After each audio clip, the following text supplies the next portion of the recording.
And eventually they found out a way of tackling the elephant, and that is to attack it at its trunk. And a war cry went through the camp, strike the elephant at the trunk, strike the elephant at the trunk. And they began to do that. That's really what made the battle. By the end of the fourth day of bloody fighting, 30,000 men of both sides lay dead. Rustum's regal canopy was blown away by a storm.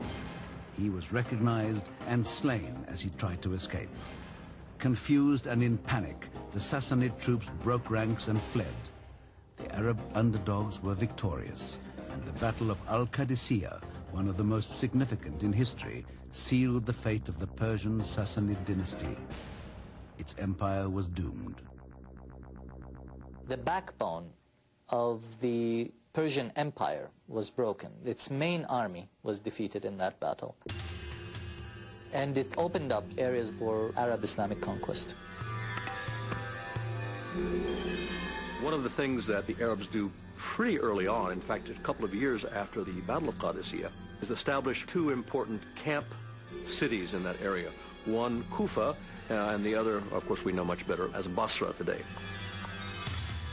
These were cities that were designed to house the Arab fighters and not let them mix with the local population.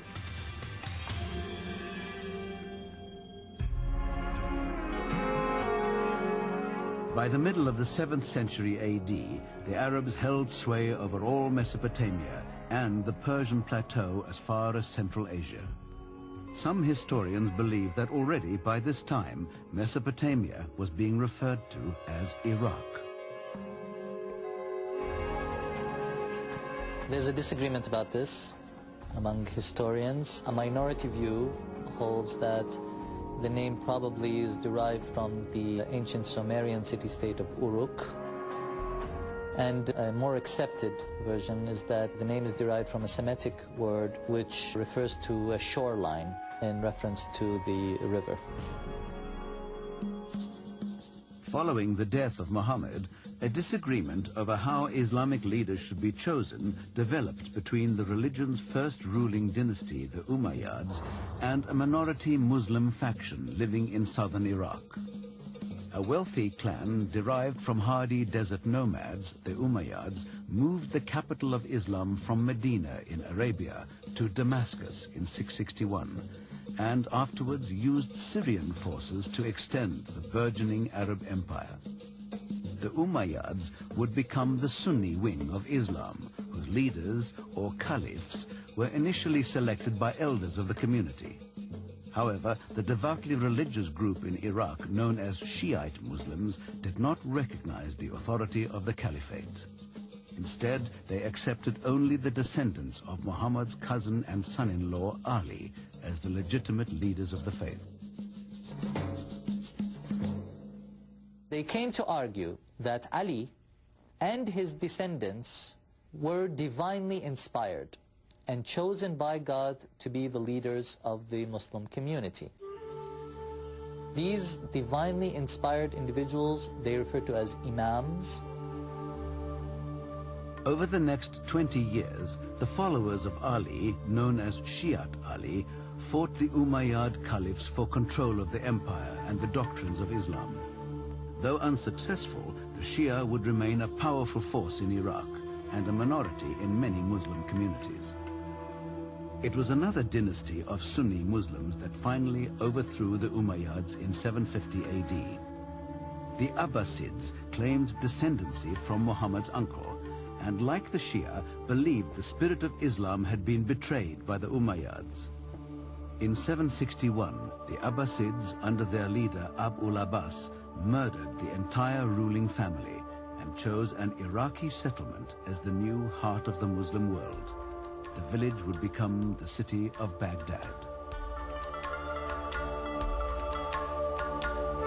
It was easy to reach it by caravan, and it was situated on the west bank of the Tigris, just to the east of the Euphrates, which means it was almost surrounded by water and thus more easily defensible.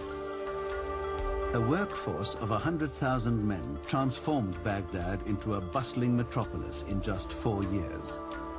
By the end of the 8th century, Baghdad was one of the wealthiest, most opulent, most cultured and learned cities in the world at that time, and also the center of a cosmopolitan empire.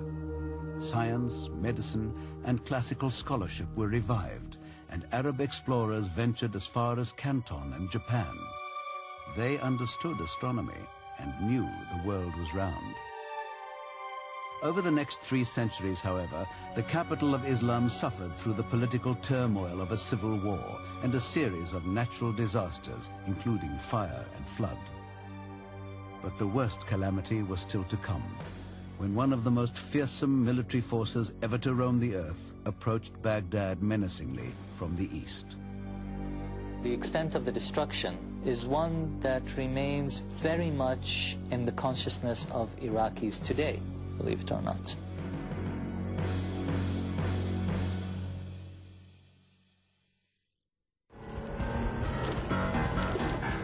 Early in the 13th century, a Mongol warrior, Genghis Khan, brought together an almost invincible army of nomadic tribesmen from all over Central Asia. He began the subjugation of an enormous landmass that would only be completed over time by his sons and grandsons. In 1257, one of his grandsons, Hulagu, singled out for conquest the chief metropolis of the Muslim Empire, Baghdad. The chief religious tradition among the Mongols was various forms of shamanism. And Hulagu at various times mentions that one of his missions is to destroy Islam. Hulagu demanded Baghdad's submission from the 37th Abbasid Caliph, Al-Mustasin. He threatened the Caliph, saying, "I will burn your city, your land, yourself. If you wish to spare yourself and your venerable family, give heed to my advice with the ear of intelligence. If you do not, you will see what God has willed."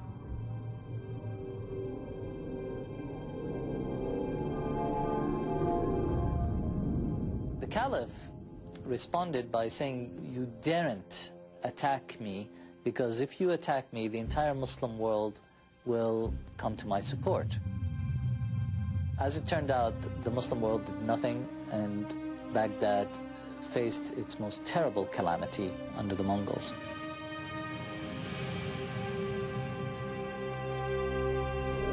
In January 1258, Hulagu led an army of 70,000 warriors to Baghdad. After 30 days of fierce fighting, the city fell, and Hulagu carried out his threat.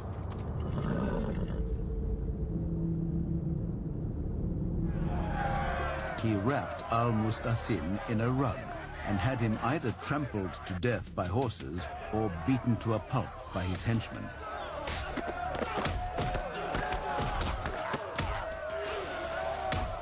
An eyewitness watched what Hulagu's army did next.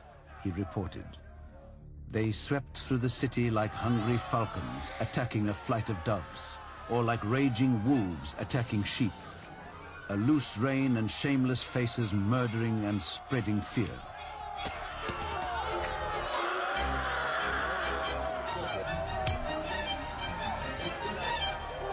Probably about 100,000 people were put to the sword in several weeks of looting. The great libraries of Baghdad were intentionally destroyed. Most of their books were dumped in the river. Legend holds that the river Tigris first ran red with blood and then black with ink. It was a terrible massacre, and the extent of the destruction is one that remains very much in the consciousness of Iraqis today, believe it or not. For Iraqis, the very name of Hulagu brings images of destruction and fear.